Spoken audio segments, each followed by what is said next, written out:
Akrura is known as the acharya for prayers. There's 9 different basic processes of devotional service. Shravanam, Kirtanam, Vishnu, Smaranam, Pada, Sevanam, Archanam, Vandanam, Dasyam, Sakyam, Atma Nivedanam.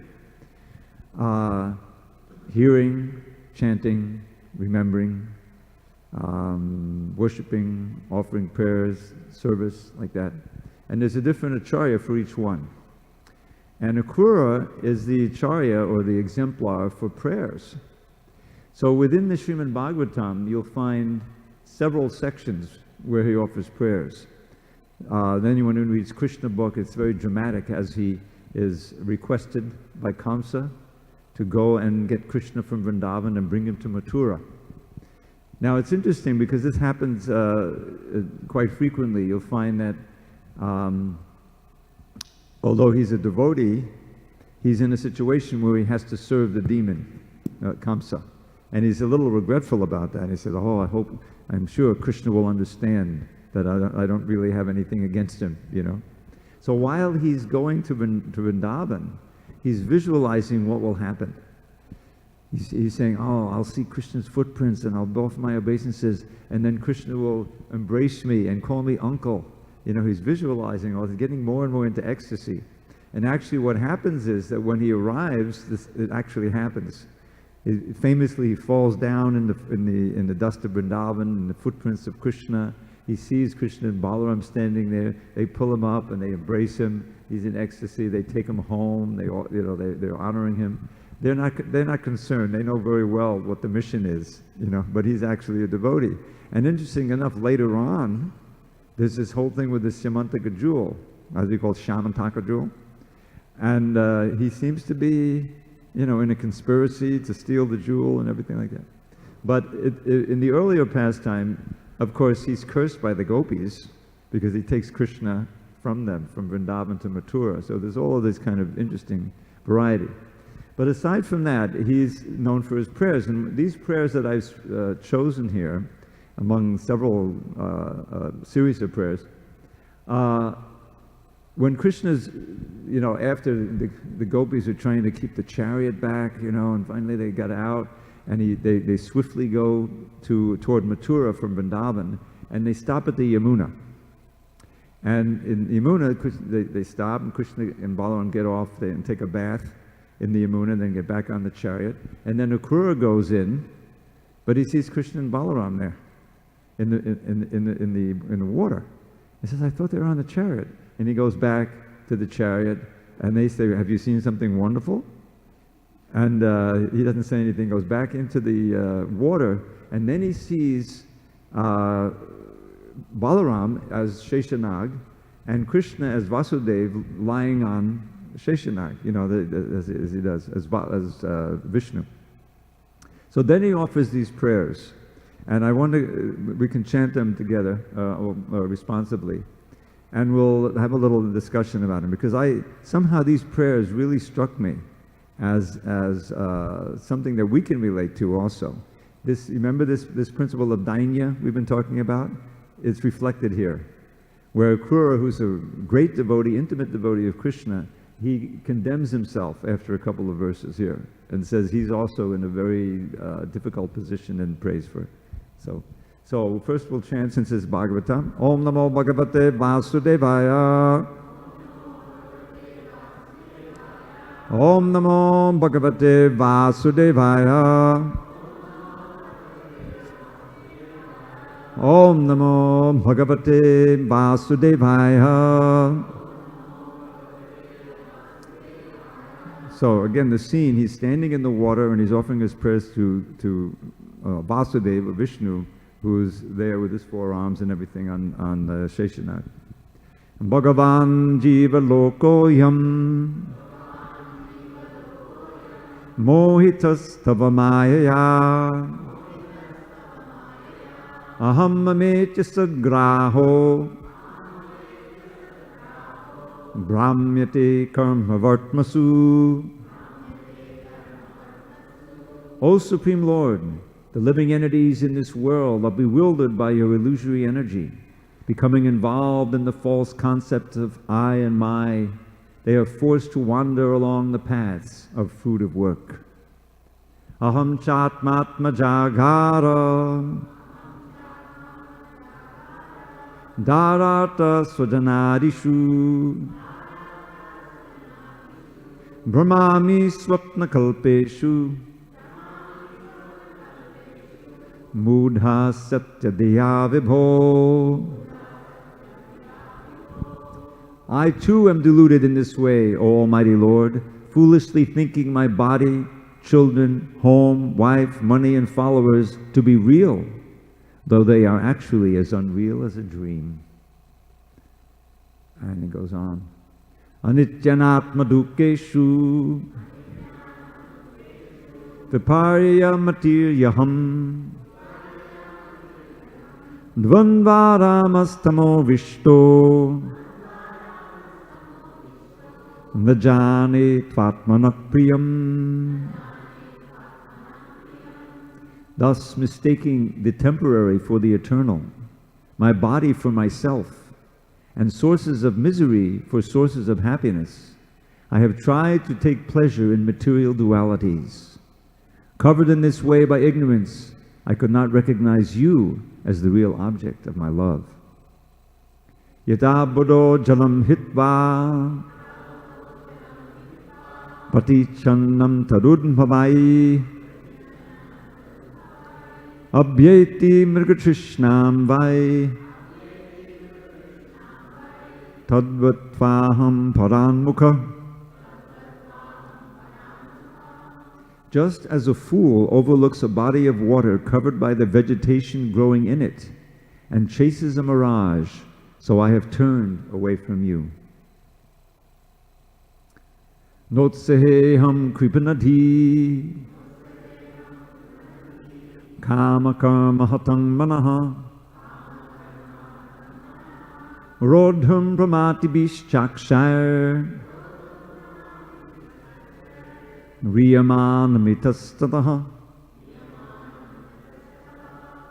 My intelligence is so crippled that I cannot find the strength to curb my mind, which is disturbed by material desires and activities and constantly dragged here and there by my obstinate senses. Sohyam tavam vyupagatosma satam dorapam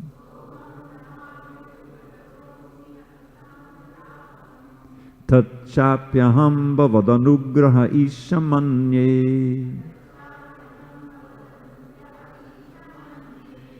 pungso bhavedyarhi samsadanapavargas tvayabjanaba sadupasanayamati syat.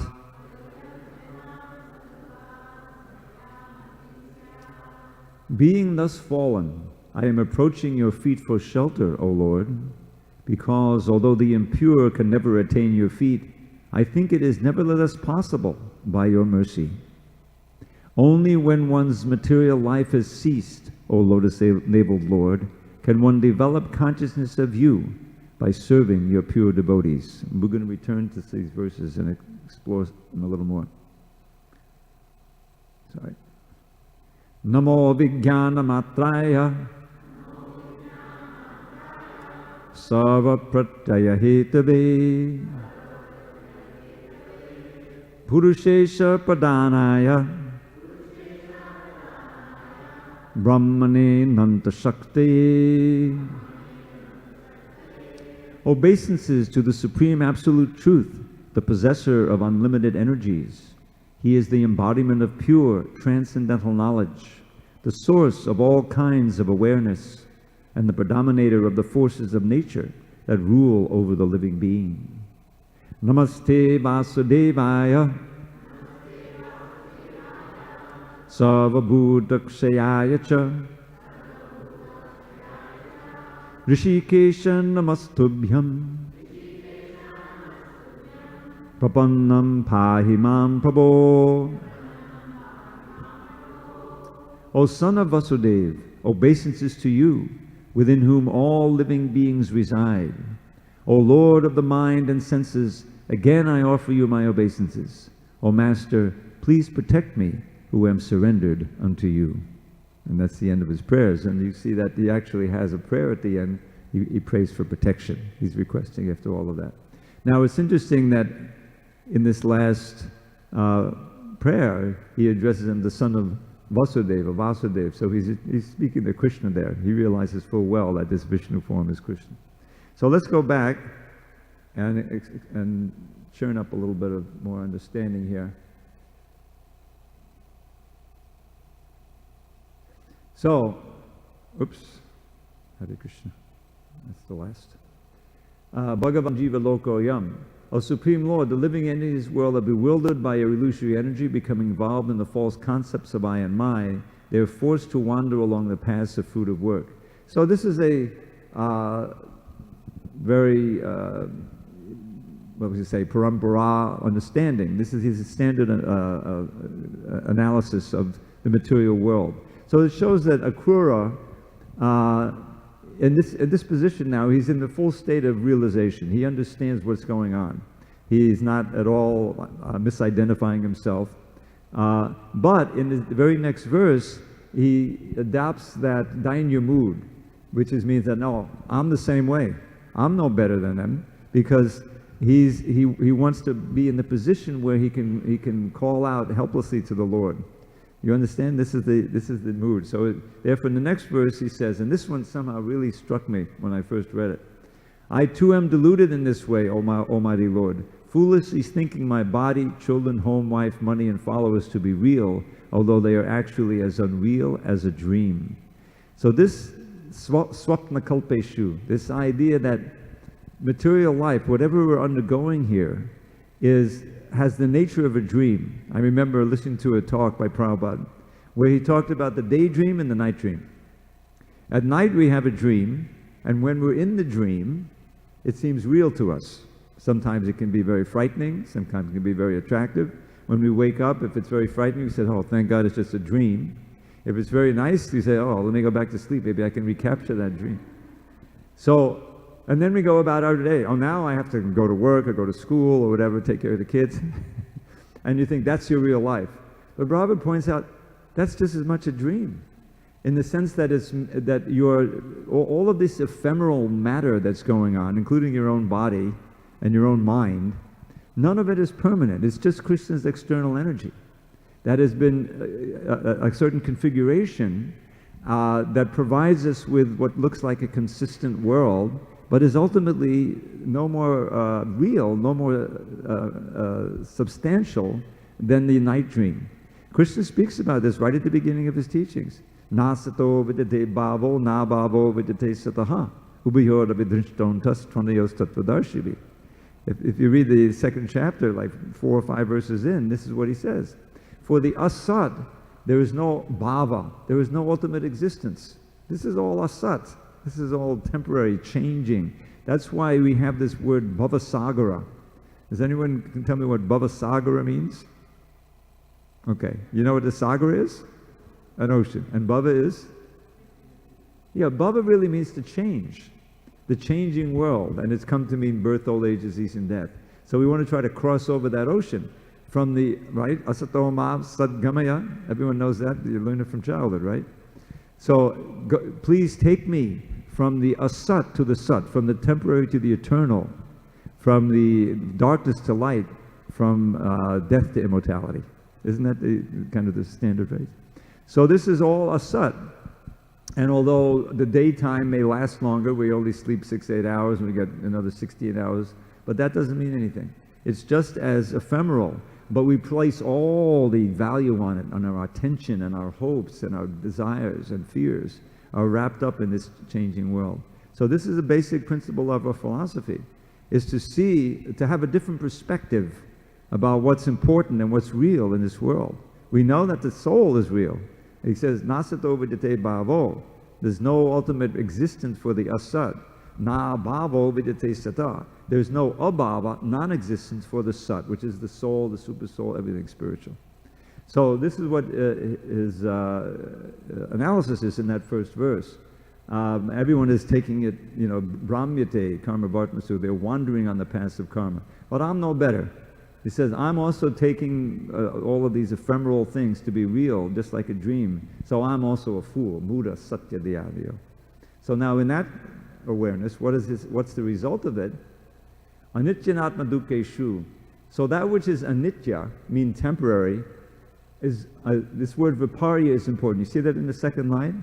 That means reversed. Is everything. It means that I'm taking the anitya, the temporary, to be nitya. I'm taking the anatma, that which is not me, the body, to be me. And I'm taking the things which bring misery to be sources of happiness. And in that mentality, this is called dvandva rama. I'm trying to enjoy the dualities of this world and entering further and further into darkness and ignorance. And the greatest tragedy of all, I've completely forgotten you. And if I know something about you, I don't take you to be my real object of love, priyam. See, this is the result of, he's describing in one verse the effect of Maya, of the Maya energy on the conditioned soul. So, then he gives a wonderful analogy, which comes up again and again in the Bhagavatam. Yatabado jalam hitva, just like a abuddha, a fool, or a foolish animal, say. See that word mrigatrishna in the third line? Now, mriga often means animal or deer. And mrigatrishna means that which the deer thirst after. In other words, a mirage. It's a mirage. It looks real. When you get to it, it's not really there.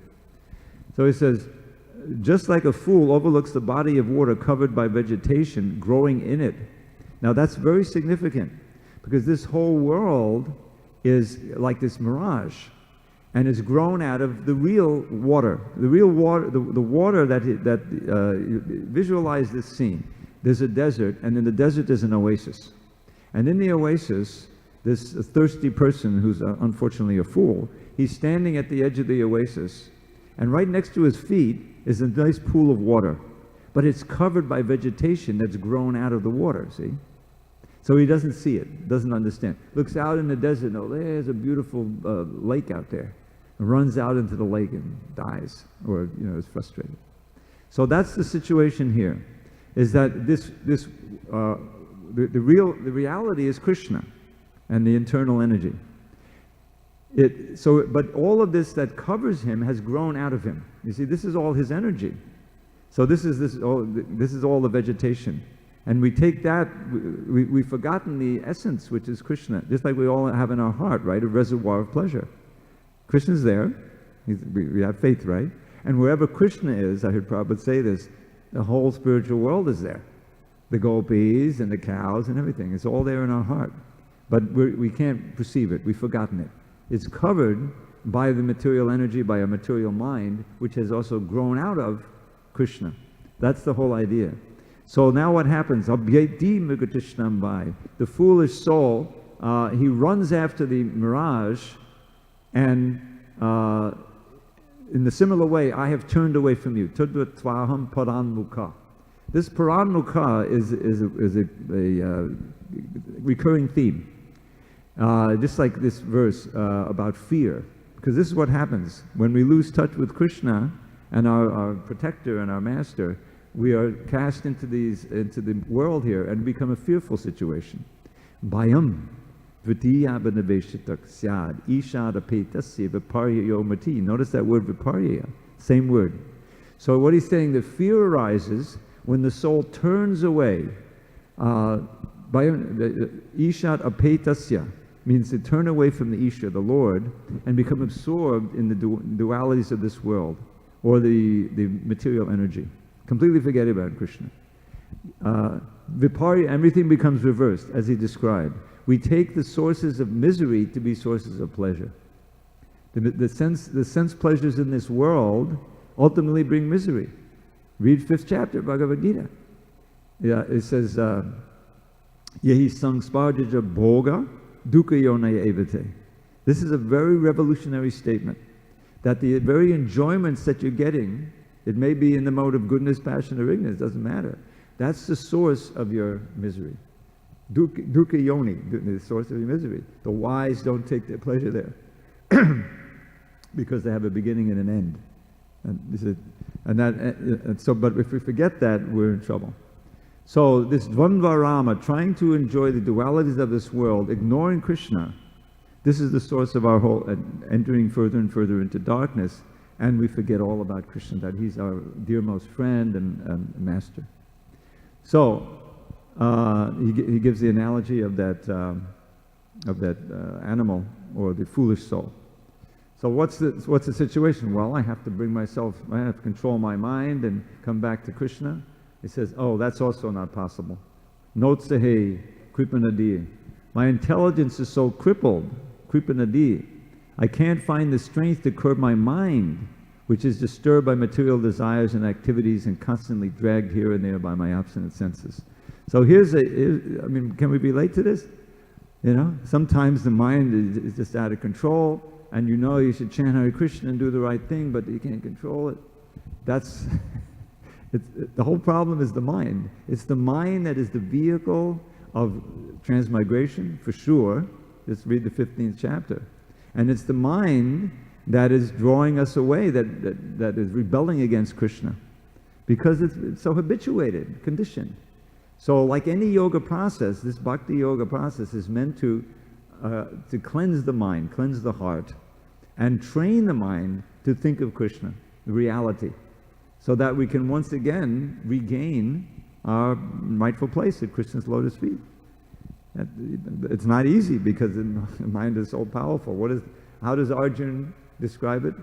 Who knows the verse in the 6th chapter? Chanchalam hi pramati balabadvridham tasyaham nigraham manye vayariva suduskaram. I don't know how much experience you have up here with hurricanes. I used to live in Miami for 6 years. And I was fortunate, we had never had a direct hit, but every time the hurricane season would come, like July to October, everybody would be very conscious of the weather map, you know, watching those hurricanes. And now they're even worse because of climate change. But you cannot do anything. You know, there's nothing that you can do except either batten down the hatches or get out of town when these hurricanes blow up. The wind is so powerful. So Arjuna is saying to Krishna in the 6th chapter, because Krishna outlined the Ashtanga yoga process, which is a bona fide process for controlling the mind, but it's very difficult in this age. We're just not suited to it. Is anyone ready to go off to the Himalayas into a cave somewhere, be completely alone, you know, forever, 10,000 years, and try to... I mean, some of us may have practiced a little yoga. I did, you know. In New York City, I went and did a little hatha yoga, and then we did a little meditation. After 10 minutes, it's really hard. You know, the knees are hurting, you know, and you got so many things to do. It's just impossible. But Krishna consciousness, you have to do it. In other words, the control of the mind is essential. So this process of chanting, especially congregational chanting, but also the japa chanting we've been talking about, this can actually work. Why? Because Krishna is all attractive. The mind is looking for attractive things to think about and experience. So Krishna, because he's all attractive, if you can just get absorbed a little bit in the chanting of the holy name, you can feel the attraction of Krishna. Do you know, this is mentioned in the Chaitanya Charitamrita, I believe, and in Prabhupada's talks, that Krishna's flute sound, which we know from the Leela, attracts the gopis, attracts everyone in the universe, actually. That's manifest in this material world as the Hare Krishna mantra. Did anyone hear that before? Yes. That's why, just by chanting, you get attracted to Krishna. Now we have so many barriers, but that's what's happening. And so, just like Krishna says at the beginning of the 7th chapter, after Arjuna pleads with him, you know, okay, and Krishna says, well, yes, it's very difficult, but it's possible by practice. And Arjuna says, okay, but what if I fail? Right? Won't I be like a riven cloud? In other words, I've given up my material life as a Kshatriya and everything, gone off to the Himalayas to meditate, and I can't control it, but I've lost that life, I don't have this life, so I'm in the middle, I have nowhere. So Krishna says, no, don't worry. You know, you'll get born in a family of yogis or a wealthy family, you won't have, you know, another you can. But Arjuna is not very happy with that, you know. So Krishna says, don't worry. You're already the best yogi. Yogi nama pisarvesham mangatin. One who is always thinking of me with great faith, who is loving me and with bhakti, worshipping me, they're the best yogis. The very next verse, first verse of the 7th chapter, Krishna gives the key. And we know that the middle 6 chapters of the Bhagavad Gita are the essence, right? Prabhupada has mentioned that. So that starts with the 7th chapter. Maya sakta manaparta yogam yunjan marashaya asankshiyang samagamam yatat gyasati tachanu. Now I'm going to tell you how your mind can be attracted to me. You see? In other words, if you have a process where the mind can naturally be attracted, then where do you have to do all of the wrestling with the mind with the yoga process, you see? That's bhakti yoga. And then he begins to see, well, how you can see me in your daily activities. Rasoham apsukonte. You know, you're drinking water. I'm that water. I'm the energy, you see? In this way, the first step is seeing Krishna. So, he says, I don't have the strength. So what is he going to do? Give up? No, this next verse is the solution. Being thus fallen, I'm approaching your feet for shelter, O Lord, because although the impure can never attain your feet, I think it is nevertheless possible by your mercy. Only when one's material life has ceased, O lotus-naveled Lord, can one develop consciousness of you by serving your pure devotees. Now this reminds me, remember we did that song, Krishna Bhavantam Bande, Manmanasamatakaddama Payirija Papapankachamakadande. I think many of you were here. This is an appeal. Rupa Goswami's in the same mood, and he's saying, my dear Lord, the assumption is, I can't control my mind, but you're so powerful, you place the bee of my mind in your lotus feet. You see? It's the same idea, is that I can't do it on my own. I don't have the strength to control my crazy mind. But I'm bowing down to your lotus feet anyway, because even though the impure like me can't attain it, by your mercy it's possible. In other words, we're in that situation, being Kali Yugites, right? This is a fallen age. Just walking outside, you get contaminated. Everything is the water, the earth, the ether, you know, is very contaminated. So our only hope is appealing to Krishna in this completely fallen state. You're so powerful, I'm dependent on you. You please, you know, purify me and bring me to your lotus feet. That's the advantage of the Kali Yuga, is that we can genuinely take stock of our situation and see that it's completely helpless without Krishna's mercy. But we have to have the strength and the presence of mind to recognize our helplessness and call out to Krishna and his representatives with deep feeling and desperation. And that's what we're talking about, this prayer. So he's giving us a template here about how we can feel and how we can also approach Krishna in prayer. So then he goes on, and now he's offering, standard obeisances. Namo Vijnana Matraya, his embodiment of pure transcendental knowledge, source of all kinds of awareness, predominator. And then at the end, he asks for, please protect me, who am surrendered unto you. Prapanam Pahima. So this is a perfect example of Bhagavatam prayers. I thought I would pick this out. There are many other examples. But I didn't have time to really do so much more. So what I'd like to do, because otherwise I don't think we're going to get a chance to do it, to do the Shikshastika. Shikshastika also has beautiful prayers, like 4 or 5 prayers right in the middle. And it's kind of a touchstone for all of us. If we can really meditate on Shikshastika, there's some beautiful commentaries on it. Bhaktivinoda Thakur has written a commentary, Bhaktisiddhanta Saraswati, on each verse. Very important. His Bhajana Rahasya is also based on Shikshastika. So there's a lot of resources. But I put it into a little English poem. And I don't know, back in 2005, I happened to be in Mayapur. It was the year after the installation. And they had like a consolation prize. Who couldn't make it the year before. They had a beautiful bathing. I don't know if you've ever seen this massive bathing where they come with all these juices again and again all over the world. Very impressive. So I watched that of the Panchatattva. And then one devotee asked me, you have to do the Panchatattva, you have to do the Shikshastika. And I said, I don't think so. I can't do it. I had a sore throat and I hadn't rehearsed, I didn't remember. He said, no, you have to do it. And he pulled me up, onto the stage.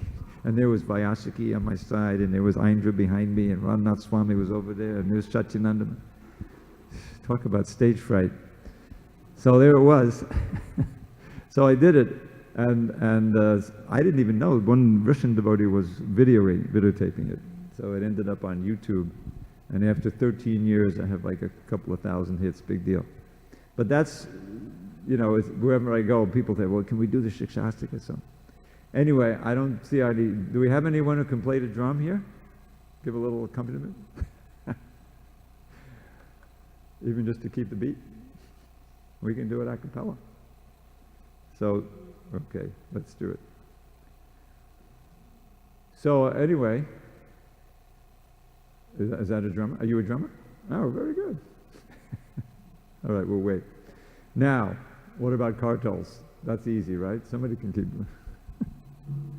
All right, let me get my little box.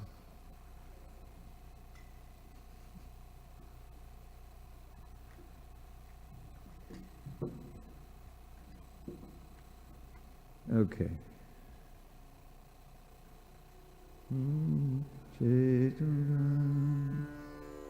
Vagni nirvapanam Shreya Kaidavachan. Oh, wait a minute. You got to come closer so I can hear you. That'll help. Yeah, you too.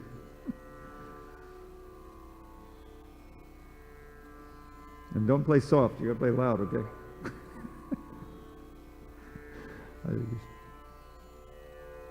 Okay. Ready? Okay. Let us see. I'm just waiting for her. You ready?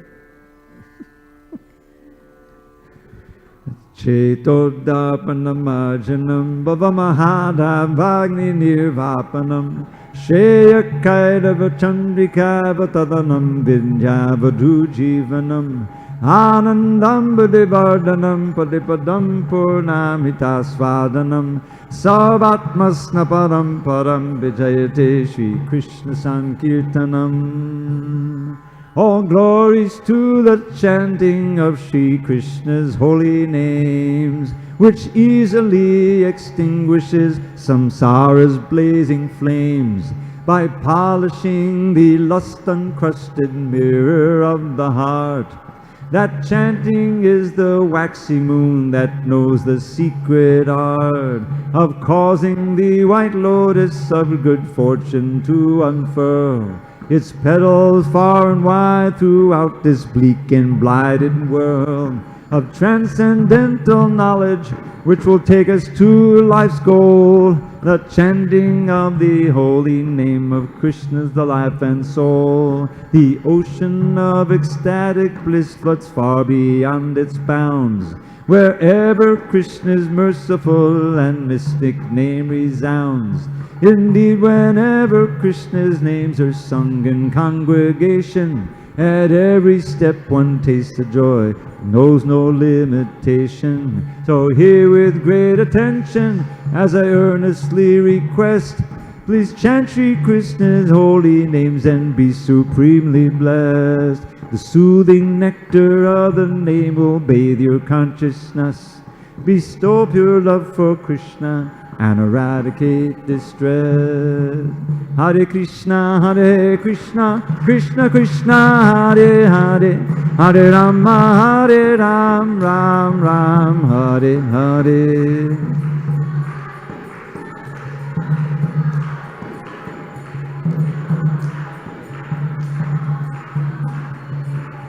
Hare Krishna, Krishna Krishna, Hare Hare, Hare Ram, Ram Ram, Hare Hare. Not too fast, not too fast. Boom, boom, boom.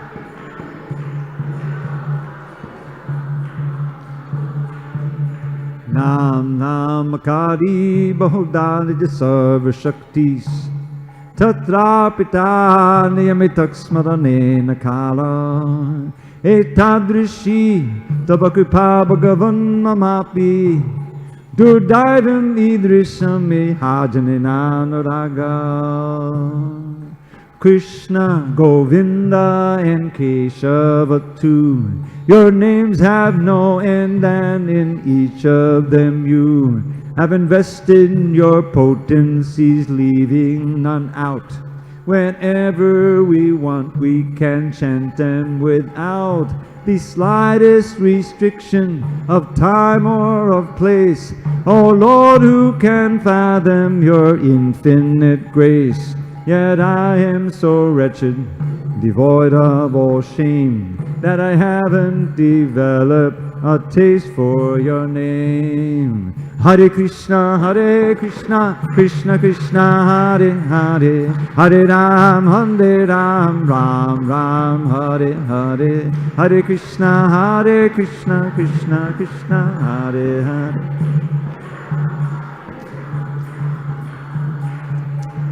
Hare Krishna, Krishna Krishna, Hare Hare, Hare Ram, Ram Ram, Hare Hare.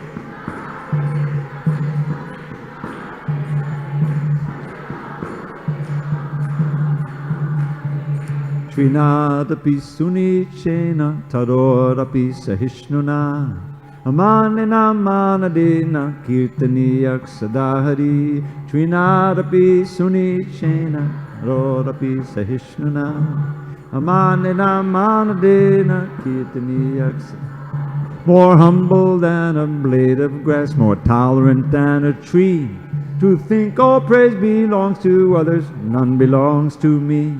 These qualities attract the Lord to bless one with the power to chant His name incessantly until the final hour.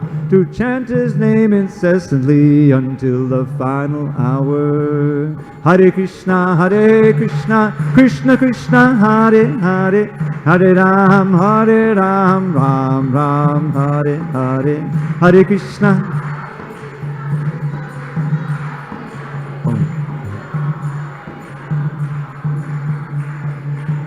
Hare Krishna, Krishna Krishna, Hare Hare, Hare Ram, Ram Ram, Hare Hare, Hare Krishna.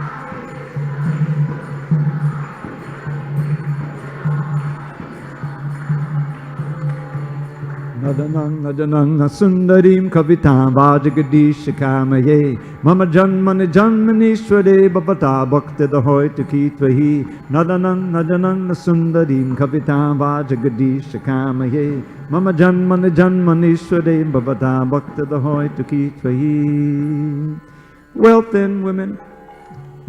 Wealth and women, followers, the fruits of mundane piety, liberation from this world of limitless anxiety. For me, O Lord, these common goals have not the slightest worth.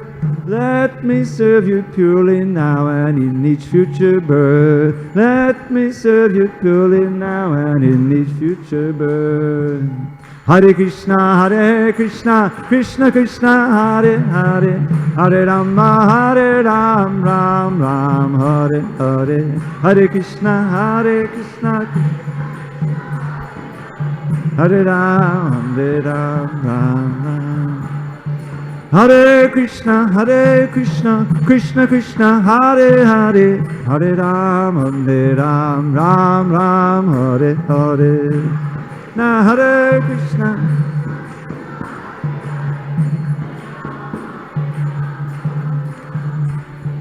Ainanda tanuja kinkaram patitam mam vishame bhavam buddho kripayata vapada pankaja sataduli sadashang vichindaya. Ainanda tanuja kinkaram patitam mam vishame bhavam buddho kripayata vapada pankaja sataduli sadashang vichindaya. Your servant for eternity, I lost my true identity and fell into this horrid sea of birth and death, O Lord. O Nanda Son, please hear my plea. By your sweet grace consider me a speck of dust upon your lotus feet forevermore. A speck of dust upon your lotus feet forevermore. Hare Krishna, Krishna Krishna, Hare Hare, Hare Ram, Ram Ram, Hare Hare.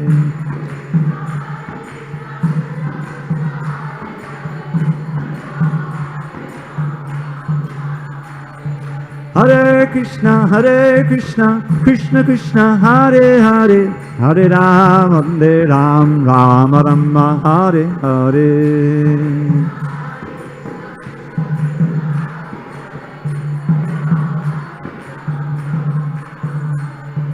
Nayanam Gadadashudadaya Vadanangan Gadadudhaya Gada Pulakan Nichitam Vapukada Tapanamo Grahane Bhavishyati Nayanam Gadadashudadaya Vadanangan Gadadudhaya Gada Pulakan Nichitam Vapukada Tapanamo Grahane Bhavishyati.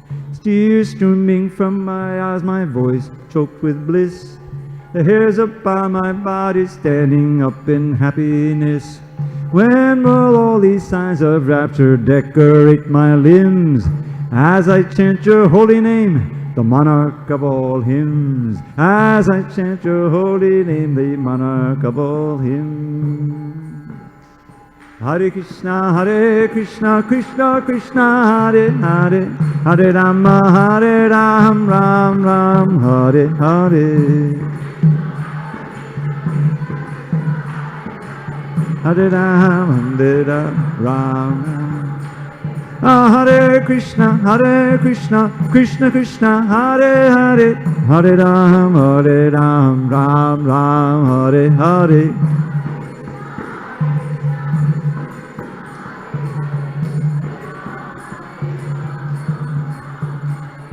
Yugaitam Nameshena Chakshusha Prabhashahitam Shunyahitam Jagat Savam Govinda Vidahe Name. Yugahitam Nameshena Chakshusha Prabhashahitam Shunyahitam Jagat Savam Govinda Vidahe Name. Govinda Vidahe Name. Every moment drags on like a million years or more. From the rain clouds of my eyes the tears in torrents pour. This whole creation's nothing but a vast and joyless void. Oh Govinda, by her absence I am being destroyed. Oh Govinda, by her absence I am being destroyed. Hare Krishna, Krishna Krishna, Hare Hare, Hare Rama, Ram Rama, Hare Hare.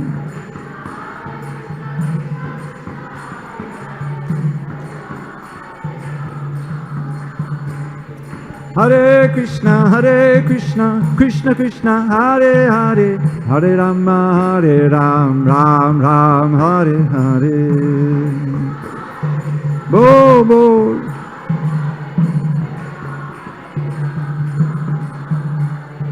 Ashlishiva paradatam panashtumam Adarshanan mamahatan karotu va Yatatatava vidadhatu lampato Mat prananatas tusahevanapara Mat prananatas tusahevanapara. Let Madhava embrace this maid who's fallen at his feet, or let him trample me or my most ardent hopes defeat, by never giving me a chance to see him anywhere, thus shattering my heart and plunging me into despair.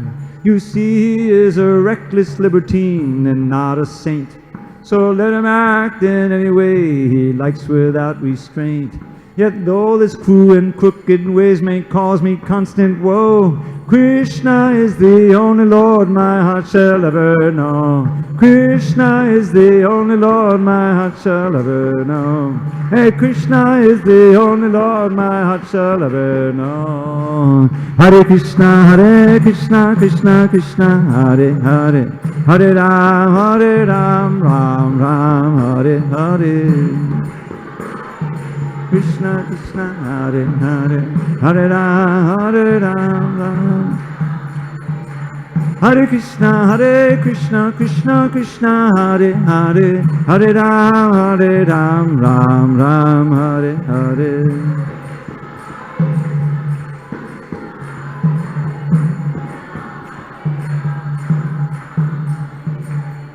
Gaur Premanandi, Hare Hare Bol.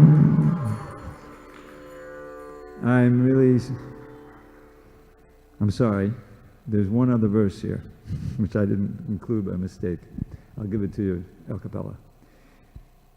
Just to explain, this Shikshastika was not written as an Ashtaka. I don't know if you know that. These verses were written at different times by Lord Chaitanya. They're included in the Padyavali in different places, and they were collected, I believe, by Krishna's Kaviraj for the first time in his Chaitanya Charitamrita as that Shikshastika. Thank you very much. Yeah. Now the thing is, wait a minute, we have another song. Bhajahure Mana. So there's no ninth verse. You know, this Palashruti, you can learn that term. Palashruti means the ninth verse, or a verse at the end of, sometimes it's not an Ashtaka at any, which tells you what the fruit is, what you get by chanting it and hearing it. So you have an Ashtaka, like the Kunja Bihar Ashtaka, that goes, then there's a ninth verse, you know. So there's no ninth verse, but Krishna's Kaviraj has written a Palashruti. And I don't know the Bengali, but what it is these 8 essential verses Lord Chaitanya wrote to teach the practice and the goal of chanting Krishna's holy names. Day by day, whoever sings this hymn will surely reach a little closer to perfection, spotless Krishna praying. So this is an encouragement, injunction in the Chaitanya Charitamrita, the 20th chapter, to read the Shikshastika every day. Okay, I have one more offering if you want to stay. This is the famous song, Bhajahure Mana Shri Nandanandana, in English. Same tune. I try to get all the meanings there. So, many of you have heard this song. Now, this is one of Prabhupada's favorite songs. I couldn't help thinking it's one of his favorites because it's got his name in it. Babhaya Charanada Vindave. I don't know. But anyway, he loved to sing this song. He taught it to us. All right. Now for this one, I think I have to change the key. So give me a second here. Bhajahure mana. Okay. Okay. Oh, wretched and foolish mind, just give up all deceit and worship Krishna's fearless lotus feet. Oh, wretched, foolish mind.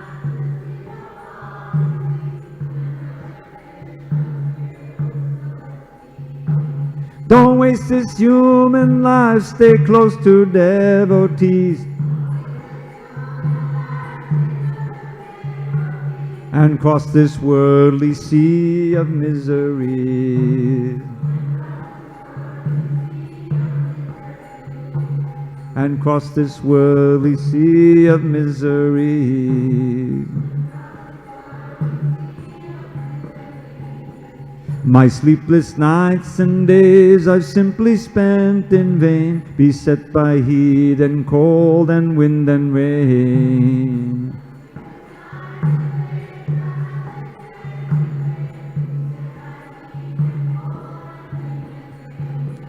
While blindly serving cunning people steeped in sin. While blindly serving cunning people steeped in sin. In search of fleeting pleasures of the skin. In search of fleeting. Oh, wretched, foolish mind, just give up all deceit and worship Krishna's fearless lotus feet.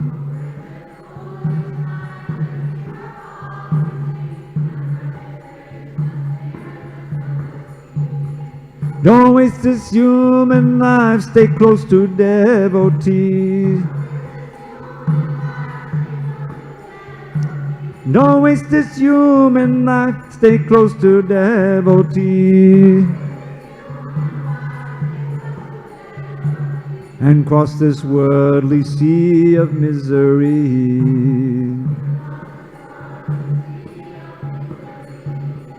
What joy is there in wealth and youth or sons and kin, when I can see my life is tottering.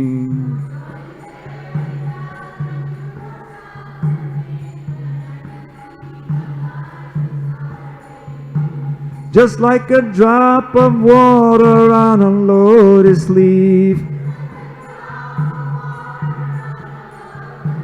Just like a drop of water on a lotus leaf. All mind just serve the feet of Lord Hari. All mind just serve.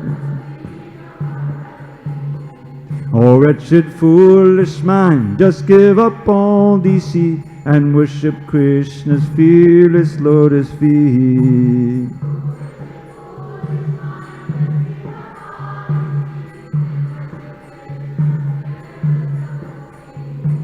Don't waste this human life, stay close to devotee. Don't waste this human life, stay close to devotees. And cross this worldly sea of misery.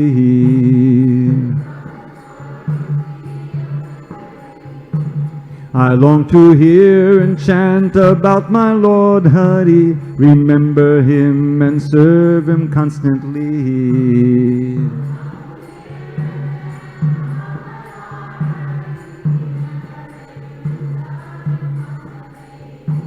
And pray to Him and worship Him and serve His feet. And pray to Him and worship Him and serve His feet.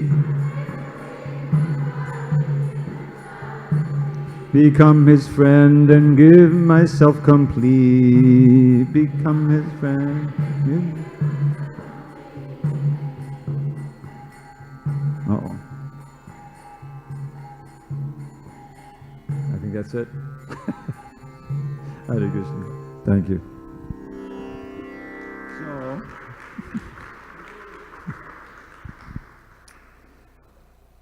So, I don't really have any more poems. If there's any questions or discussion, we can try to answer your questions. I don't know what time. Are we supposed to go to 4 or we're supposed to go to 4:30? 4. It's scheduled for 4:30, but you can always have a nice kirtan. You can meet me. Yes, please. Yeah. Krishna is very merciful, very loving. I have seen his reciprocations in my life every now and then. Like I have started feeling that I don't do anything basically. I'm always in anxiety. Actually, whatever is done by him or devotees. That's it in my life. But still, I mean, I'm really feeling deprived of that feeling, really. I mean, that really through gratitude, that softening of heart and so much love for him. I mean, that I have really missed so much, and I feel so bad that how this heart is so hard that it doesn't even like does not even properly understand how to reciprocate. Well, I have to say that it's good that you're feeling the need for that, because a worse position was if you didn't feel the need for it at all, if you weren't missing it. But how to come from the point of missing it to actually tasting it and feeling that you're entering more into the actual feeling of Krishna consciousness. Yeah, turn that one up. That's what you're asking. In other words, you feel fortunate that you're in Krishna consciousness, but you're missing the fact that you're not experiencing the higher emotions of Krishna. Is that it? You're not entering into that. Able to, I mean, reciprocate to it. I mean, does he knows that I also love him? I don't know, but because I can't express that. You know, the thing is, there's no set formula, you know, for doing it. I mean, we've been given so many instructions, and really, I'll give you, you know, some advice that I've given to others is that the best way to feel more ecstatic is to give Krishna consciousness. Find more ways that you can actually give whatever you have of Krishna. You have so much understanding from reading and just being a regular devotee, And millions of people, they have nothing.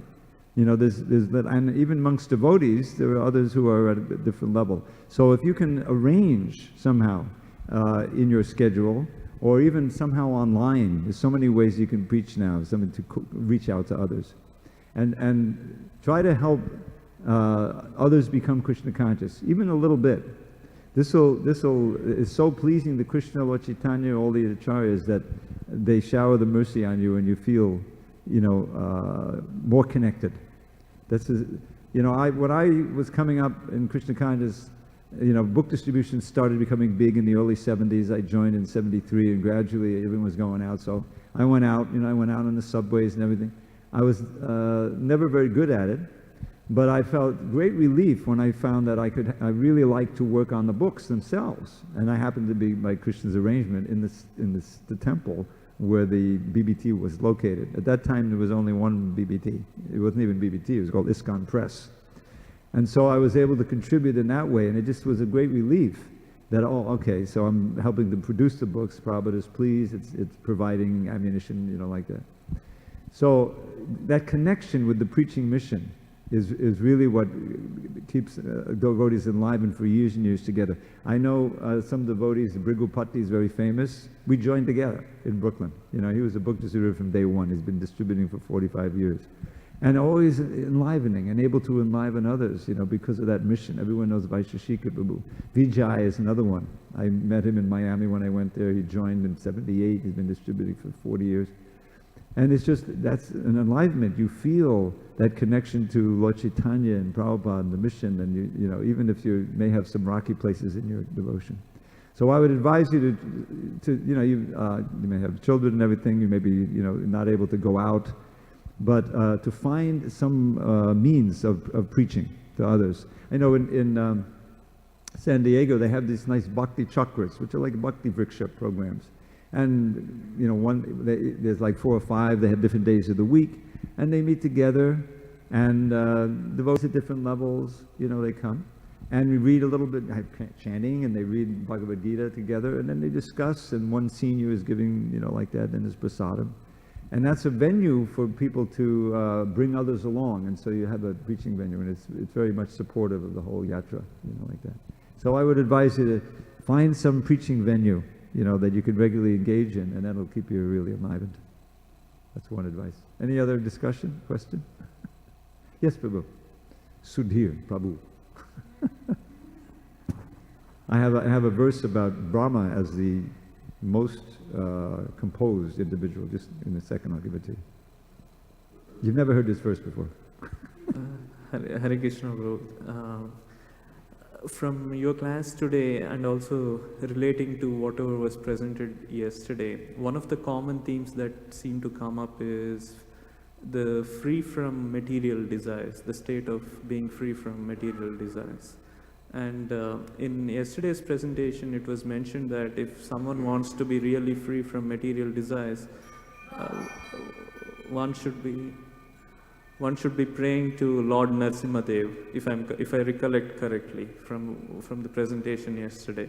Well, probably recommended in the purport there, yeah.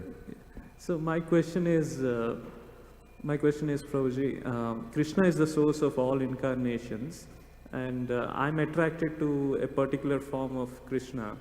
So why is there a reason when devotees, it is mentioned that if you want to have a particular quality, pray to this form of the Lord.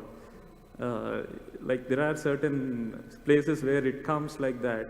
So is there a reason why? Can you help me understand that? Well, that last statement, I'm not sure. Maybe you're thinking about those verses in the 2nd canto at the beginning that end up with akama sarvakamo va. I mean, what I'm referring to is that when Shukadeva Goswami is speaking to Maharaj Parikshit near the beginning of the 2nd canto, he has a series of verses. If you want really good health, then worship the sun god. If you want a beautiful wife, worship Uma. If you want strong senses, worship Indra. And it goes on and on. There's like 10 or 20 of them. But then at the end of all of that, he says, akama sarvakama va mokshakama udadadi. If you're really broad-minded and intelligent, Udaradi, then whether you're free of material desires, or you want all kinds of material desires, or you just want liberation, you should worship the Supreme Person, Krishna, with intense devotional service. So the idea of worshipping Lord Nrsingadev for getting free of material desires, this is something that's kind of standard.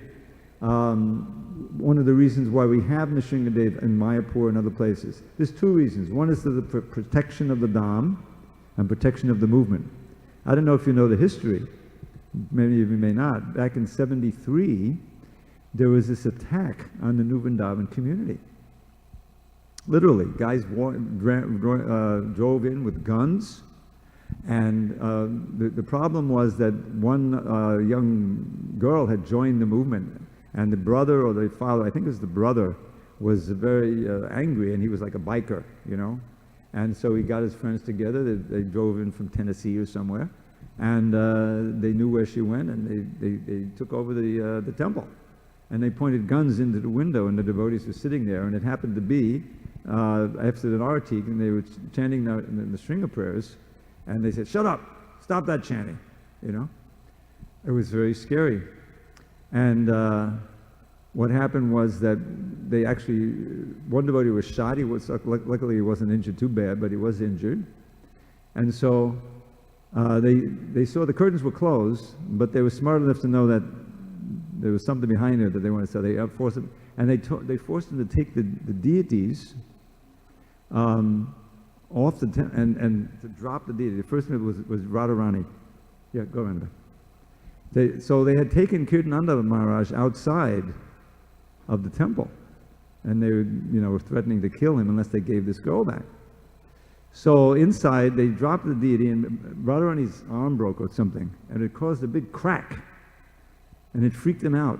The guy outside, who was the leader, and he said, "Oh, something's happening. Maybe the police are here." So they ran off, and this said, "Oh, Radharani saved the whole situation." You know what I mean? But after that, Prabhupada instituted these Nrsinga prayers after the arti, after every arti, for the protection of the movement, protection of the spiritual master, and so forth. This is how we came to chant that. So this is, for time immemorial, devotees chant the Nrsingadev for protection and also for removing the obstacles to devotion. Now, if you read Nectar Devotion carefully, you'll see that amongst the 64 elements, the worship of Ganesh. It's right there. For getting free of the obstacles, not for improving your business or anything, for getting free of the obstacles to devotion.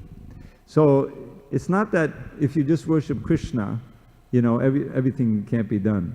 But we're given these prescriptions and these traditions from our forebears, and Srila Prabhupada has given us this recommendation in that purport, which you noted, and so and the prayer is exactly that.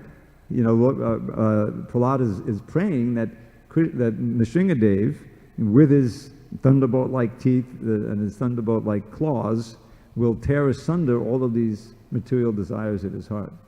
So it's not that you can only pray like that, but it's a good idea to do it. At least follow that. If you want to just, recite the English, it's fine. But our main way of getting free of those material desires is undoubtedly chanting the holy name and worshiping Krishna directly. That's the main process. It's not that we stop all that and just worship Nrsingadev. But since Prabhupada gave us that injunction, that instruction, and the prayer is there, then we can follow it. If we're inspired to do so. It's not an either-or situation. That's what I'm saying. But this idea that we worship different gods for different purposes, I think that may be a misconstrual of that section I mentioned at the beginning. I was actually talking about the different incarnations of Krishna. I did not have the demigods in mind when I asked the question. It was more about the different incarnations of Krishna. Yeah, but and each of them have a predominant quality to them. Yeah, that you'd have to show me in the books, because this movement is meant for developing love for Krishna in his original form, Radha and Krishna. That's always the focus, coming back. So you may have different rasa there, you may have a friendly rasa with Krishna, that's fine. But it's always on that two-handed form, the original Bhagavan Swayam, that we're focusing on. Okay, anyone else? Okay, I promised you a verse. The verse about Brahma. So, composure is your name, Sudhir. So it says, Ashtabhi. This is from Vidagdha Madhava. It's not a prayer, but anyway. Ashtabhi Shutiputakaya Navavaya Navakakalin Kalayan. Shatadit Bajita Mukto Malara Prishte Muhur Lutati. Has anyone ever heard this verse before? No. So what I put it into a little poem. It says, Lord Brahma is the gravest soul, supremely self-controlled. An ocean of composure, he's a wonder to behold.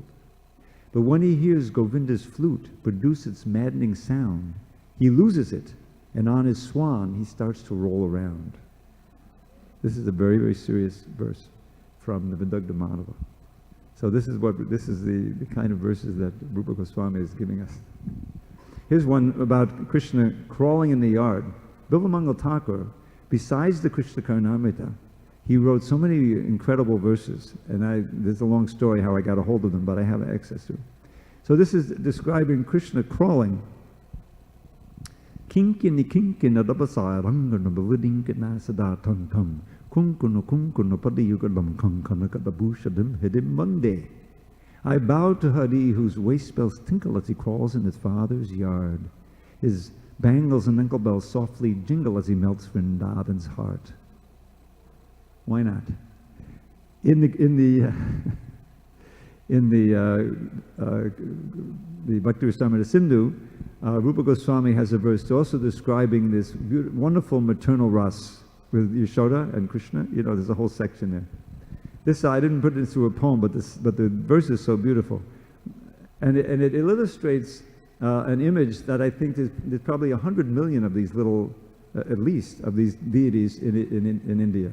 Little baby Krishna crawling with his hand up, carrying a little butterball, right? Isn't that universally worshipped by every Vaishnava mother? So this illustrates that. Kwanata kanaka kinkani kalapam smitamukamudjala nasika gramuktam kadadita navanita pinnamangre tanayam avekshan nananda patni. Now that phrase, Nananda Patni, is itself a genius. Nanda Patni is the wife of Nanda, right? Nananda means delighted. So Mother Yashoda, Nanda Patni, is delighted, so it's Nananda Nanda Patni. And then I mentioned to you that the ND sound is in Sanskrit. Maharaj gave this incredible insight how this fellow did the sound test and he saw the powders turning into the... I got to get that reference. But the sounds have different effects on us. For instance, I'll share with you, before I give you the translation, the double L sound. The double L sound is evocative of the conjugal ras. You don't have to believe me, you can look in the books. If you see it written out in Devanagari, it looks like two hearts together, the double L. Have you ever seen it? So listen to this verse. You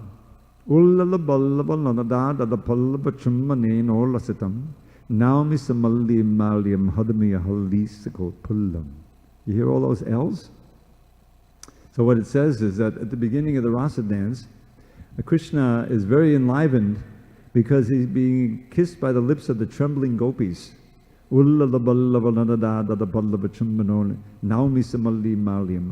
worship this Krishna, I glorify this Krishna who's wearing a garland of Mallika flowers, jasmine. So this is the artistry. Now back to the Ashtabhi Shruti. So, no, there was another one I was going to share with you. Okay, one more. This is another one about Krishna crawling.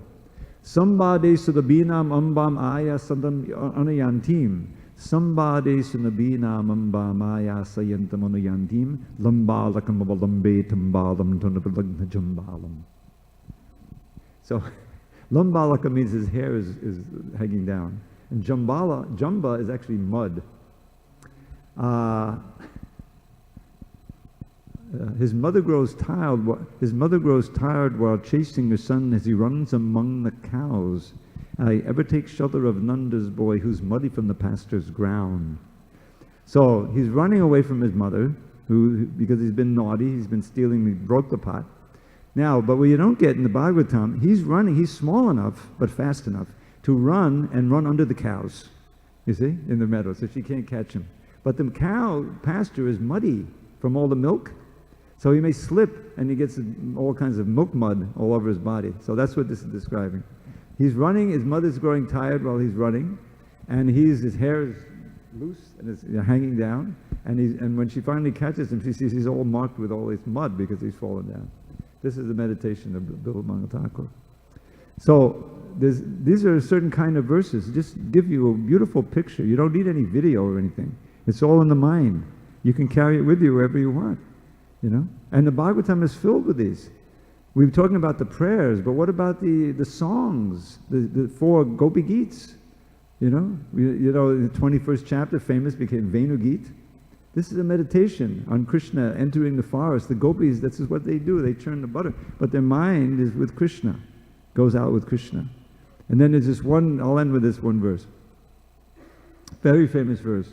Barhapidam hatavadavapu karneyo karnikaram bimbran basa kakanaka kapisham vaijayantin chamalam randran veno radada sudaya purayam gopa vrindar vrindaranyam swabodanamanam pravishad gita kirti.